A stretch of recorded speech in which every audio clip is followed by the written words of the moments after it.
बार बार लगातार कड़ी मेहनत करके भी ऐसा लगने लगता है जैसे कोई अदृश्य दीवार सामने आ जाती है। हम टकरा जाते हैं, बेध ही नहीं सकते, आगे बढ़ते ही नहीं। सिसिफस की कहानी याद है ना? एक गोलाकार बड़े पत्थर को पहाड़ तक चढ़ाना ही उसकी नियति है, और रोज सुबह फिर से वो पत्थर जमीन पर ही पड़ा मिलता है। बार बार की असफलताओं से मन फ्रस्ट्रेट हो जाता है।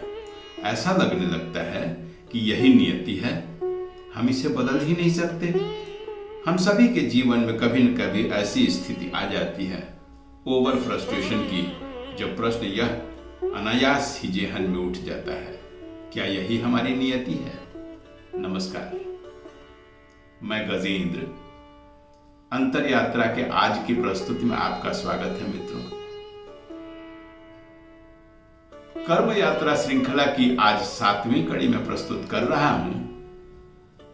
इस पूरी श्रृंखला की प्लेलिस्ट डिस्क्रिप्शन बॉक्स में मैं आपके लिए डाला हूं, ताकि आप इस पूरी प्लेलिस्ट को एक से लेकर फुर्सत में देखिए, बारी बारी से देखिए और समझिए कि कैसे कर्म हमारे जीवन को प्रभावित करता है। आज 7वीं कड़ी में हम जानेंगे नियति क्या है और कैसे हमारे कर्म हमारी नियति को प्रभावित करते हैं, और हम अपने कर्म से अपनी नियति को कैसे परिवर्तित कर सकते हैं। तो चलिए विस्तार से समझते हैं। मामला गूढ़ है, थोड़ा समय लगेगा, ध्यान से सीखते हैं। हम सभी अक्सर थक के यह प्रश्न कभी न कभी खुद से पूछते हैं, क्यों किसी को जन्म से ही वैभव नसीब होता है और किसी को संघर्ष? यही है नियति की पहेली। उत्तर छुपा है, नियति और कर्म एक दूसरे के विरोधी नहीं, पूरक हैं। भागवत गीता कहती है न, कर्मण्येवाधिकारस्ते मा फलेषु कदाचन, यानी फल पूर्व निर्धारित हो सकता है, परंतु कर्म करने का अधिकार तो आपका है। उपनिषदों में वही वर्णन है कि मनुष्य 3 धाराओं पर चलता है। प्रारब्ध यानी पहले से तय कर्म फल, जिसे टाला नहीं जा सकता। दूसरा संचित, बीते जन्मों के कर्मों का भंडार, जो फलित होने की प्रतीक्षा में है। और तीसरा क्रियमान कर्म, वर्तमान में किए जा रहे कर्म जो भविष्य की नियति बनते हैं और वर्तमान की नियति बदलते हैं। इसका अर्थ है कि प्रारब्ध नियति है, परंतु क्रियमान कर्म से हम अपना भविष्य लिखते हैं। अद्वैत वेदांत बताता है कि आत्मा अकर्ता है, पर जीव अपने कर्म का भोक्ता है। यानी नियति और कर्म अलग नहीं, एक ही सिक्के के 2 पहलू हैं। सावित्री और सत्यवान की कहानी तो याद है ना? नियति कहती थी कि सत्यवान की आयु अल्प है, कम है। यमराज स्वयं उन्हें लेने आए, परंतु सावित्री के संकल्प, तप और कर्म बल ने मृत्यु के देवता को भी झुका दिया। उसने अपने कर्म से नियति को बदला और सत्यवान को पुनर्जीवित करा लिया। इसका अर्थ है कि नियति कठोर है, पर कर्म उसकी धार को मोड़ सकती है। मनोविज्ञान कहता है कि लगभग 40% जीवन की परिस्थितियां कंडीशनिंग और जेनेटिक्स से आती हैं, लेकिन ग्रोथ माइंडसेट और अभ्यास से इन्हें बदला जा सकता है। एपिजेनेटिक्स शोध यह सिद्ध करती है कि जीन का एक्टिवेशन केवल भाग्य पर नहीं, बल्कि हमारी जीवन शैली, विचारों और आदतों पर निर्भर करता है। यानी नियति यानी जीन्स आधार तो है, परंतु कर्म यानी चॉइसेस उसका परिणाम निर्धारित करते हैं। ज्योतिषी भी यही कहता है कि ग्रह नक्षत्र बाध्य नहीं करते, वे केवल संकेत देते हैं। जैसे नक्शा दिशा दिखाता है, परंतु कर्म तो हमें ही करना पड़ता है ना। चलना या ड्राइव तो हमें ही करना है। दिए गए नक्शे पर तो आप भी अक्सर ऐसे एग्जाम्पल्स खुद ही के पास पड़ोस में देखते सुनते हैं।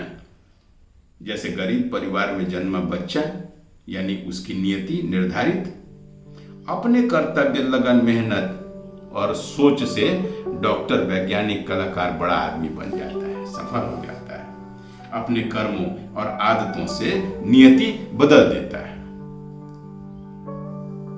अपनी भी और अपने आने वाले जनरेशंस की भी। यूनानी दार्शनिक अरस्तु ने कहा था कि कैरेक्टर इज डेस्टिनी, हमारा चरित्र जो हमारी कर्म से ही निर्मित है, हमारी नियति यानी डेस्टिनेशन गढ़ता है।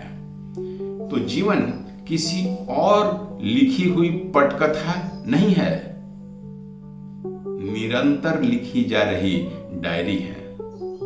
आप क्या लिखते हैं यह मायने रखता है। स्टैनफोर्ड यूनिवर्सिटी की कैरोल ड्वेक का प्रसिद्ध माइंडसेट रिसर्च बताता है कि फिक्स्ड माइंडसेट वाले लोग मानते हैं कि उनकी डेस्टिनी बदली नहीं जा सकती, लेकिन ग्रोथ माइंडसेट वाले लोग यह जानते हैं कि प्रयास, सीख और कर्म से जीवनी बदली जा सकती है। श्री हरिवंश राय बच्चन जी की पंक्तियां याद कीजिए ना, नियति और पुरुषार्थ में सदा रहा संघर्ष, भाग्य की रेखाएं बदलती हैं जब जगता है पुरुषार्थ। तो कर्म और नियति नदी और नाव की तरह हैं। नियति यानी नदी की धार दिशा देती है, लेकिन नाविक अपनी शक्ति, कौशल और पुरुषार्थ की पतवार से, इनके सही उपयोग से अपना मार्ग मोड़ सकता है। देखे हैं ना, दो भाई, एक ही परिवार, एक ही नियति, तो एक ही जैसी होगी सब चीज। लेकिन एक कहता है कि मेरी किस्मत ही खराब है और दूसरा सोचता है कि मुझे ही इसे बदलना है। तो नियति का पुनर्लेखन यही है। इसलिए प्रश्न यह नहीं कि भविष्य लिखा है या नहीं, प्रश्न यह है कि हम उसका पुनर्लेखन कैसे करते हैं। आज की कर्म यात्रा कैसी लगी? अपनी नियति, अपने सोच, अपने कर्तव्य और अपने तप से हम अपनी नियति खुद बदल सकते हैं। ऐसी ही कर्म यात्रा की अंतिम श्रृंखला अगली बृहस्पतिवार को होगी कि कर्म के पार क्या। बने रहिए और अपने उन लोगों को भी जोड़ते रहिए जो परेशान हैं, यह समझते हैं कि यही नियति है। आज के लिए इतना ही, फिर मिलते हैं। नमस्कार।